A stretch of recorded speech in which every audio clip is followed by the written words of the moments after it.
All right, welcome to Mr. Miller's Woodshop Podcast. I'm your host, Bobby Miller. Today we're talking about why you should send your teachers to IWF. Share this with every administrator that you know. I'm going to make the case in 2 years for me to skip Welcome Back Week so that I can go back to the IWF, the International Woodworking Fair, because this is the biggest woodworking show in the hemisphere.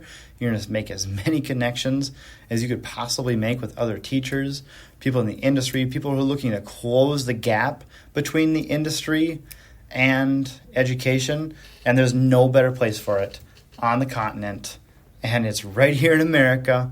So please make this case. Help me make this case so that we can get more teachers there. First, I want to thank our sponsors this episode, Safety Speed Manufacturing out of Minnesota, USA. They are the flagship for the panel saw. They created the panel saw back in the middle of the last century. They've improved it quite a bit. Their competition can't compete. They've also got a wide belt sander available in 43 and 70 and 37. So 43 and 37 inch, as well as 3 varieties of screw pocket machining drills, as well as an edge bander. They have an edge bander available on hot air and glue pot options. So they are the ones who sent me down there. They're the sponsor of this show, and thank you for sponsoring. So we're talking about why you should send your teachers to the International Woodworking Fair. All right, it is expensive. It is hot in the middle of the summer. Many teachers may not even want to go, but I mean, you should definitely send your teachers. I live and breathe this stuff, so for me, it was like I was a kid in a candy store. But even if you got a social studies teacher that's running the wood shop, send them because they'll make connections that'll improve their craft. All right, this is the ultimate woodworking convention. It's if I compare it to our convention center here in Minneapolis, it's a big convention center. This convention center, the Georgia World Congress Center is where it's at. It's 4 times as big as the Minneapolis Convention Center, and they fill it. Okay, it took me to the last day to realize, I've actually only seen half of this. I had basically a day to walk the show, and I made several great connections, but for my role at IWF, I was working for Safety Speed, and so I got a whole podcast on what I did for Safety Speed, and so really it amounted to probably only maybe 5 hours of walking the show, but I was still able to make a ton of connections. And I reached out to some people to try to rendezvous with them at the Safety Speed booth, but I know there were so many missed connections just based on me being a employee and playing salesman for Safety Speed. But I guess I'll start with the first big connection that I made other than Brian Donahue. Brian Donahue is the master that put this whole thing together to bring me down here, and I'm a motivated teacher. There's probably not many other woodshop teachers that are motivated enough to start a podcast. We're all kind of the Ron Swanson Parks and Rec guys, where we're very content to just hang out in our woodshop and be quiet and leave me alone, and that is me. So for me to say the opportunity to connect like this was second to none. So that first connection was Chet Miller. There's no relation. Chet is the head teacher over at the Mill, a dedicated high school for teaching the trades. Then they go beyond woodworking into automotive and welding as well. And I'm sure he could say a whole bunch more about that. But I was actually building a bookshelf, part of our curriculum out of Safety Speed here. And so I was building it at the show. And I'm just about to glue and nail this thing up, the carcass together. And so I'm kind of working on the floor, and they got carpet, so that presented some challenges. I wasn't able to really see beforehand that I'd be putting this thing together on carpet instead of a melamine or concrete floor. So adjusting for things to make it flush, what made it a little bit more challenging. And Brian came up to me while I was building it with this guy, and I didn't recognize him because, again, I didn't have this connection point before. This is the first time I went. And so he comes up with this guy, and he's got kind of a long ponytail, older guy, and I thought he was just going to introduce me and said, this is Chet Miller. He's the head teacher at the Mill. And my heart just dropped because for me, this is the Tom Brady of our industry. If you would have walked over with Tom Brady, I probably would have recognized him, but I would have probably not been as excited to see him as I was Chet. And so Chet's right there. I'm mid-project, and it's our professional project, and I'm having all these struggles and challenges, and I'm like, oh my gosh, he's going to think I'm a total hack. But he didn't. He was excited to see what I was doing and asked lots of questions. And Brian Donahue was on the the National Woods Board. And so he's met him before. They know each other, and Safety Speed has actually donated equipment to the mill, which is phenomenal that these partnerships exist in education, and we have to be doing more. If you're an industry, if you're a woodworking machine manufacturer, like, get involved in your local school. It doesn't have to be Coon Rapids High School. It could be any school that you're connected to somehow, some way. Get in touch with their shop department. So I talked to Chet. I'm able to show him the plans that I've created and kind of my teaching method to the madness. And I was really kind of worried because I had gotten some proprietary information from the mill through Brian that's all confidential, that you have to pay to see, essentially. And I really wasn't as impressed, I guess, and kind of getting the spiel from the National Woods Board presentation kind of opened my eyes to why it's made so scalable. And so for me, when I'm looking at it, I'm like, boy, I really feel like we do more at Coon Rapids. But getting to know Chet and kind of some of that inside baseball pieces and how it's marketed that way just makes total sense. And so that was good to kind of get those fears and things quelmed. But seeing Chet was just amazing. And getting the approval from him and my method is really a cool thing, because it's different than the way that shop class has been taught before, with QR codes and doing away with live demonstrations after safety training, of course, is a hard thing for people to wrap their minds around. And so for him to have that openness to it was really just affirming for me. So that was a phenomenal connection to be made. And kind of on that note, that first day was really a blitz for me. I didn't eat all day, didn't hardly even drink anything. And I was there for Safety Speed, so I'm trying to sell saws. And part of the strategy for us to sell saws was for me to build these projects. Everybody there is just making decorative firewood and not really putting anything cool together. We put together our professional project day one, and I was pulled in 17 different directions the entire time while I'm building it, trying to talk to customers and dealers and connect with the sales staff to pass info along to them. And oh my gosh, we're having electrical problems with our booth, and so trying to figure out the conversion from 3-phase to 1-phase, and just all this kind of crazy stuff happened. It just so happened that when I got I just got a text coming in. I run this off my phone, by the way, so I hope you didn't get that buzz there, but we'll carry on here. I finished up the bookshelf, and basically the time I set my drill down, Brian Donahue was like, hey, we got to go if we want to make that National Woods Board presentation. And so there I ran into Chet again, because they're kind of modeling the entire path forward off of what he has done at the mill. So the National Woods Board is connected to the mill because they're working closely together with their curriculum package to try and market this out so that other school districts across the country can do this. Now, the mill has a pretty decent-sized budget, and at Coon Rapids we do not. And so he's also got some methods to get industry partners to help pitch in for lumber, machines, so that all the cost doesn't fall on the kids who are just trying to think like, hey, maybe I want to do something like this for the rest of my life.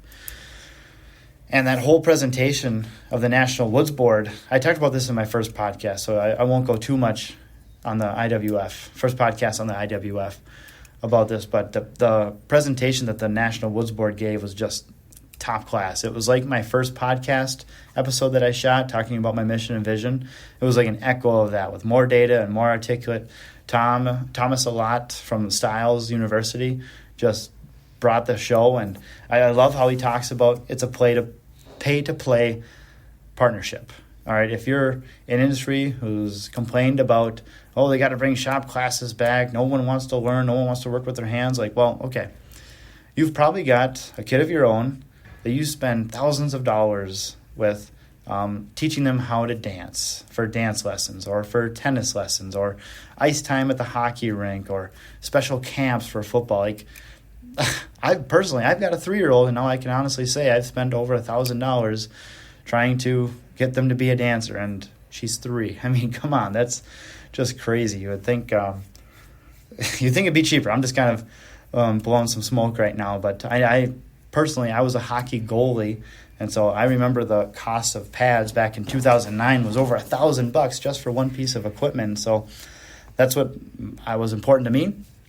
My parents made it happen, and it's not to say that they weren't working the snack bar and working some other deals with like Dave Sport Shop. My dad became friends with the owner, and so he bartered and made a lot of stuff. Probably that's a good reason why I'm a woodshop teacher now, is that I got to see all the things that you're capable of making with your hands in your garage, and my dad made it happen for me for hockey, and I'm super grateful. The same needs to be said in the industry. Okay, if you want some quality candidates coming out of schools, you got to be willing to pay to play, and I wholeheartely agree for that. It's hard for me to solicit donations because it's not my style. It's not my default. But I'm kind of starting to see, as my other connections have been made, that it's going to have to be part of it. And I put together a sheet this morning just documenting the donations that have basically fallen into my lap. The past 3 years have equated to over $36,000 that have been donated to my program. And honestly, one was a parent that owned a wooden mill, and he's like, just send me what you were going to order, and I'll see what I can make happen. And he didn't even blink when I ordered probably a little bit more than what I used for that semester while his son was in my class. So I had that fall into my lap. The shopping center near my school is called Riverdale, and the owner of that corporation said, hey, we want to bless you guys. We want to give back to our community, and so here's $10,000. Let's go buy some cool stuff. Stuff like that just kind of happening is rare. I'd say it's pretty rare. But there's also the willingness of industry to participate. And so for those industry partners that are listening and willing, you don't need to reach out to me. You can reach out to your local school that has a wood shop program, any shop program that you're looking to support. It's a decent tax write-off for you. A lot of times you can clear up some clutter. And I got a podcast on the donations path, and just some of the bigger ones that have come to Coon Rapids. So that's where you can find that. So yeah, that's National Woods Board, and I guess I can kind of transition out of National Woods Board. There's a Cabinet Makers Association, and their executive director is a gal named Amanda Conger. And that third day when I got the opportunity to walk the show, she was one of the top ones that I wanted to go and see. And she happened to be at that National Woods Board presentation. I didn't catch it. She was actually the one that handed me the flyer, she said. But as I walked up to her booth, I just introduced myself and where I'm from, and it blew my mind because her response was just very calm and very humble, and just I introduced myself, and she said, I know who you are. And that's not this podcast. It's not my work online. It's Brian Donahue. It is Brian Donahue that has brought me into this equation where we can have a conversation between education and industry, because I told a million people this, that complain about we need job classes back in school. I'm like, well, where is the marketing? Where is the coin behind this? Because I have a woodshop teacher that I revere. He is on the cutting edge. He is really a lot of the reason why I got so many of these ideas to use QR codes and bring in video and think outside the box. I told him that, hey, I'm going to IWF this summer. Can you believe it? And his response was, what is IWF? The International Woodworking Fair, the biggest woodworking convention in the hemisphere. He was not aware of. He has been a teacher for over 25 years, and he wasn't aware of it. And that's not his fault. Okay, that is not his fault, because he's an educator. He comes from a family of educators. He is a darn good woodworker, and he did not know about this. So where is our marketing side? Where is the communication piece to this that we're missing? And I hope that this podcast can help. I think the National Woods Board is the vehicle to get that bridge basically crossed, and to build that bridge between industry and education. So I think the world of this organization. Amanda Conger, she's got a card here too. She's executive director of the National Woods Board and executive director of the Cabinet Makers Association. Actually, I might have that wrong. I got a whole bunch of notes here scribbled on their business cards. And so the Cabinet Makers Association has a membership. I believe it's one you got to pay for. But from there, you can see employers that are in this association, the Cabinet Makers Association.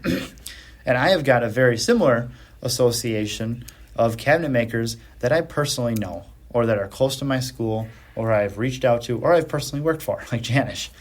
All right, they go on my list of I need a job document. So kids ask me, hey, I want to do this professionally. Where should I go? I've got just my own contacts that I send them to, but the Cabinet Makers Association has a job finder on their website that I didn't know about, that you can search by your area. And so I've been on their website. I can see all these shops in my area. Ones that are closer to the high school than really some of these kids could almost be in walking distance to these shops. And I didn't know about them. It's like, that's just, you should send your teachers just for that aspect, for them to be able to communicate to their kids where to go next. All right, I think that's a big part of being a vocational shop teacher, is that where do you send kids next? A lot of these times, these kids are not going to be the ones going to college, and that is not a bad thing. And a lot of times that can be a good thing, because they're not delaying 4 years of income. Even if they get an entry-level job, $50,000 a year, that's $200,000 that they would have been missing out of had they gone to a standard 4-year. And then it's kind of the Russian roulette of what major you're going to pick. And is this going to be fruitful? And what are tuition or what are housing costs going to be? And all that kind of, that'll be a whole nother podcast, I'm sure. But that connection to the Cabinet Makers Association was second to none. And the National Woods Board, Thomas a lot from Stiles University. That's pretty cool. So then some other connections that I found were fruitful, and I actually went out and counted them up today. There were 8 other woodshop teachers that I ran into, and some of this was just by happenstance. Some of them were mismarked on the format of the show. Everyone's giving a lanyard for security, but there's also a QR code and their name and where they're from and what their association is, why they're at the show. They're cabinet shop, they're a distributor, they're an educator. And so some of these people were mislabeled, where they weren't labeled as an educator. They were labeled as a buyer. And so some of that was, I figured that out probably on the second day of how they were labeled, and actually saw an educator badge. And I was able to network with 8 other teachers, and it's kind of just by happenstance. In fact, one of them was just a person that our sales guy talked to, and it was a coincidence that after he talked to the woodshop teacher, he comes back and talks to me and says, hey, I just talked to another woodshop teacher. And I stopped him in mid-conversation, like, hey, you just talked to him? Where are they? And he pointed to them out in the aisle, and so I went and tackled them, and it was probably a weird thing because I still had the safety speed shirt on, so they're probably like, what the heck is this guy? I just talked to you, man. And I told him, like, no, I'm working here this summer. I'm a woodshop teacher. That's my real job.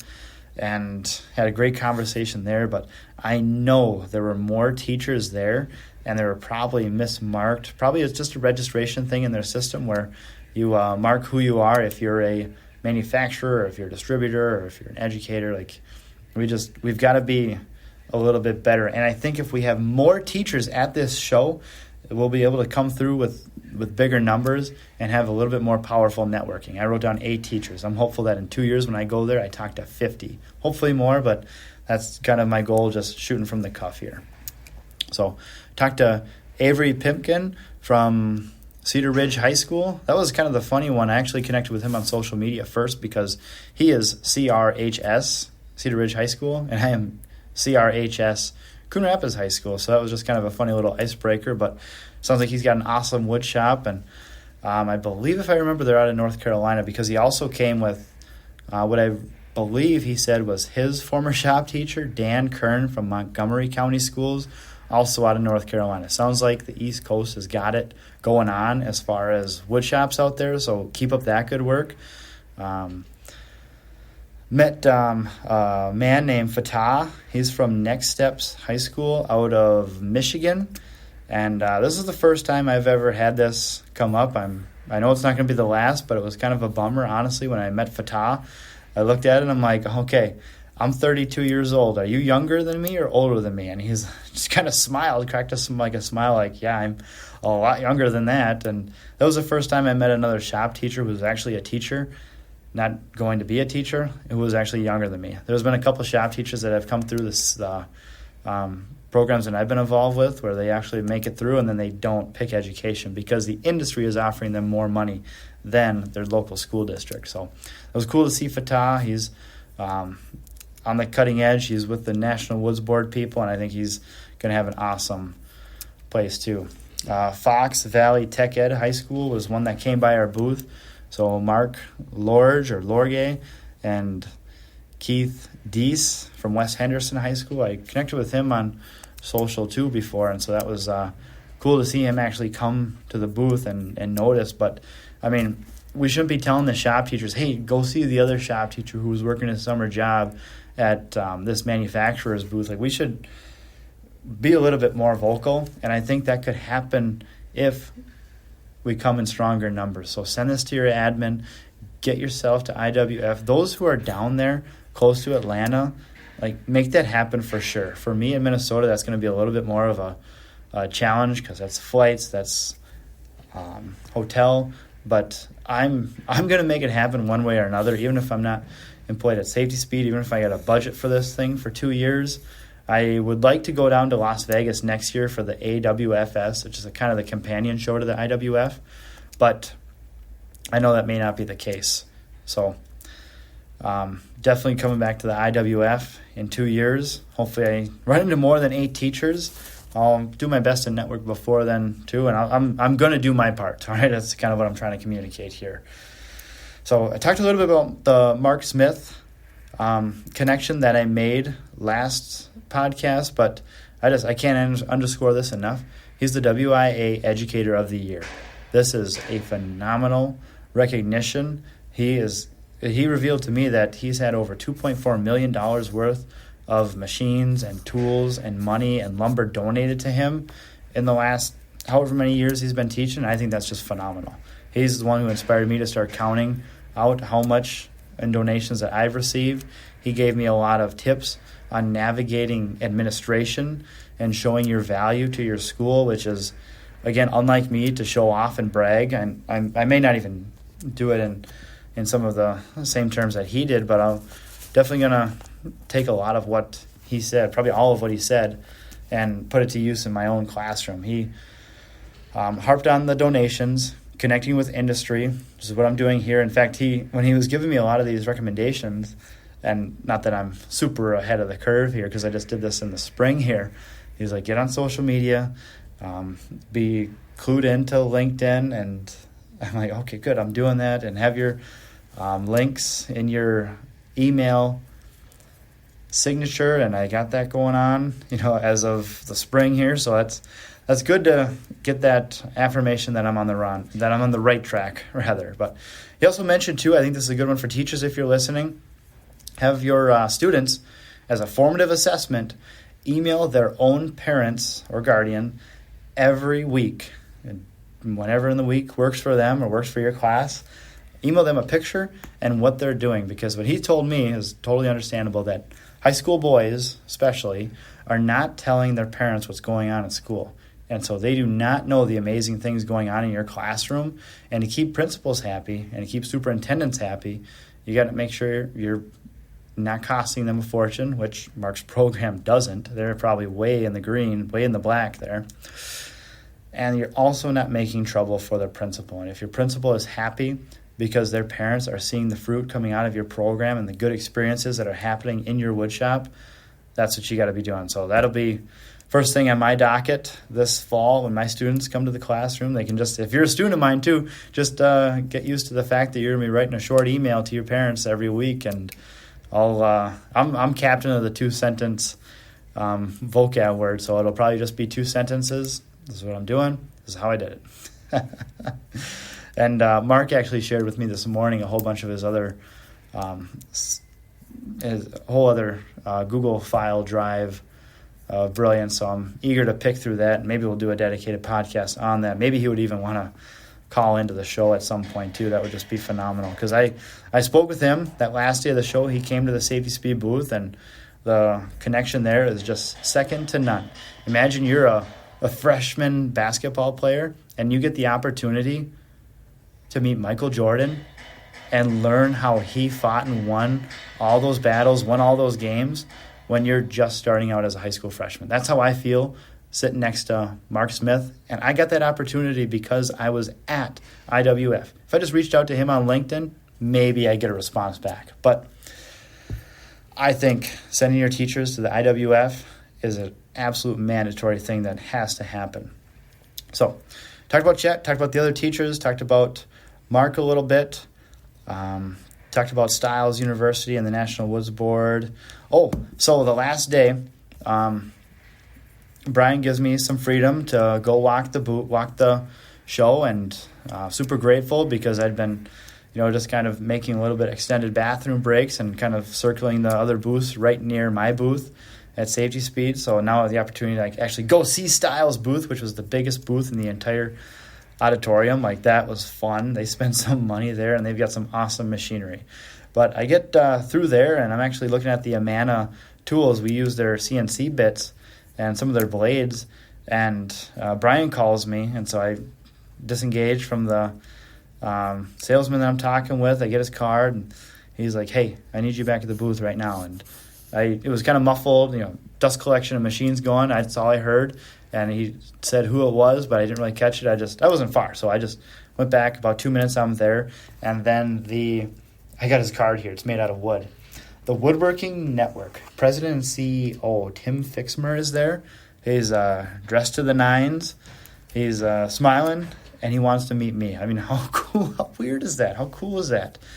And he's talking about his network and his media operation, and I'm telling him a little bit about myself. And Brian Donahue is filling in the partnership between me and Safety Speed and the fruit that's come out of that. And he's kind of nodding his head. He's like, "All right, well, hey, our podcaster, Will Sampson, is going to do a live event here at the show at 3 p.m. Would you want to be on it?" And, I got to stop the shell shock. Yes, I do want to be on it. I've heard that podcast before. I do want to be on it. So I thank him for the opportunity and checked my watch. It'll be about 2 hours, so I got about 2 hours to panic before I go to that podcast. And just so you reference here, I'm hauled up in my office at Safety Speed alone with my phone and computer on, capturing this audio. So it's going to be a little bit different of an operation. And so